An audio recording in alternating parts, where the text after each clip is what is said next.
Subscribe कीजिए ध्येय IAS channel को और बेल आइकन को दबाइए लेटेस्ट वीडियो सबसे पहले देखने के लिए।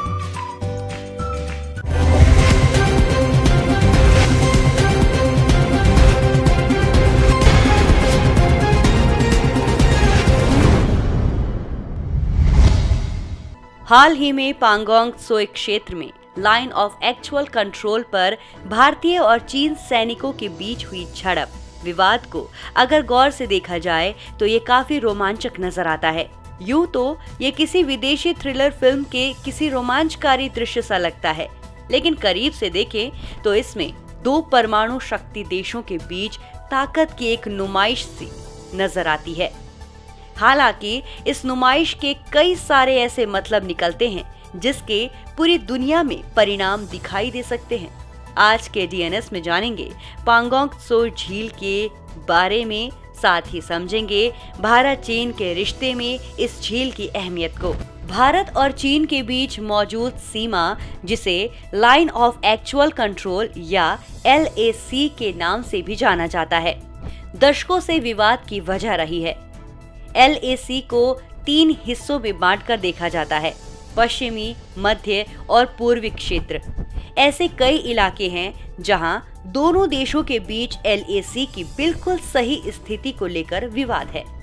भारत का दावा है कि LAC की लंबाई 3,488 किलोमीटर है, जबकि चीन का मानना है कि ये महज 2,000 किलोमीटर लंबी है।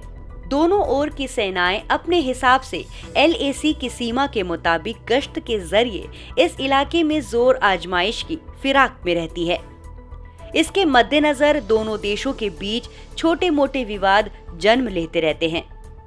इसकी मिसाल हाल ही में सिक्किम के नाकुला इलाके में हुई झड़प के तौर पर दी जा सकती है।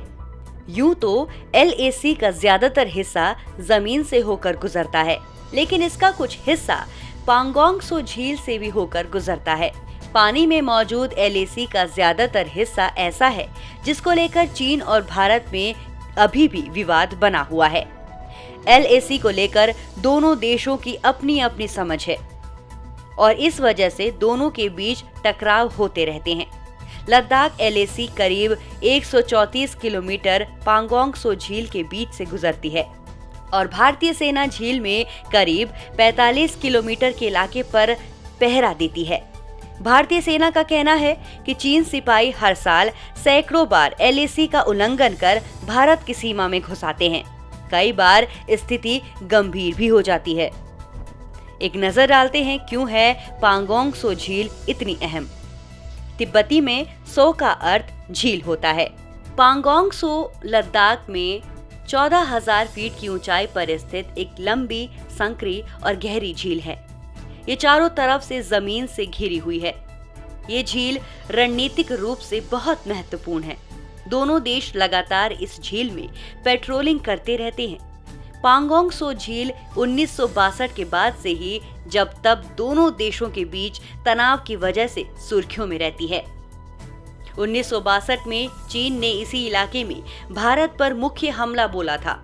अगस्त 2017 में पांगोंग त्सो के किनारे भारत और चीन के सैनिक भिड़ गए थे।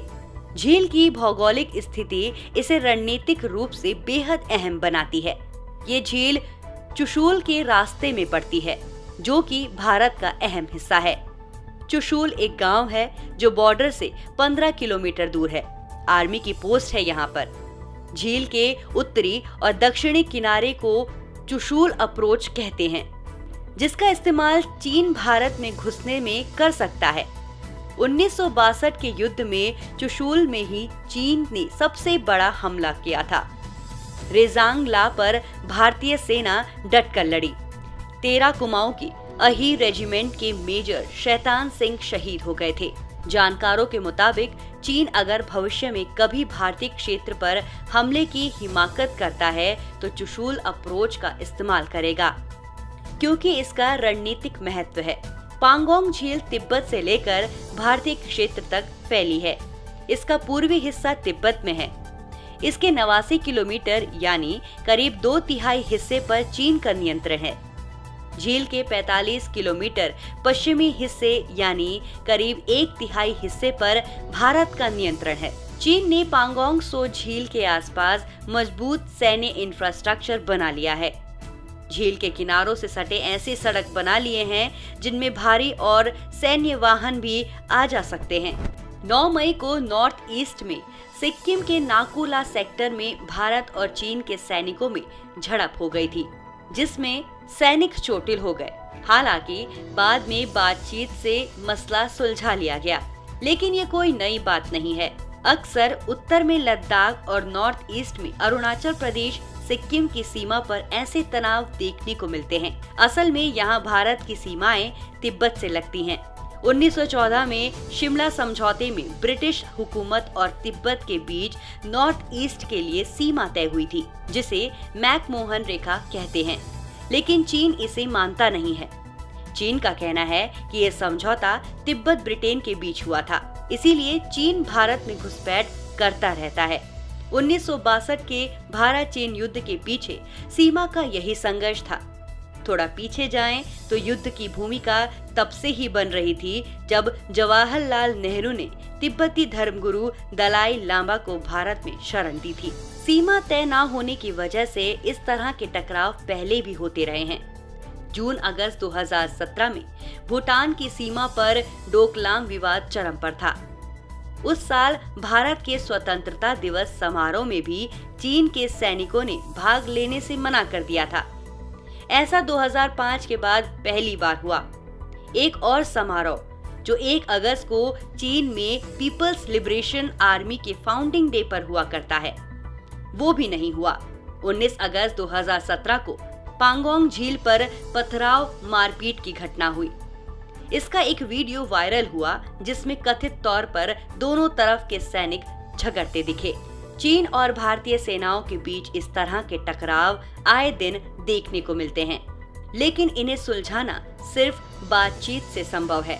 भारत को चाहिए कि चीन से पांगोंग त्सो झील में आने वाले LAC के हिस्से का निर्धारण करे, ताकि सीमा पर सेनाओं के दरमियान विवाद को रोका जा सके।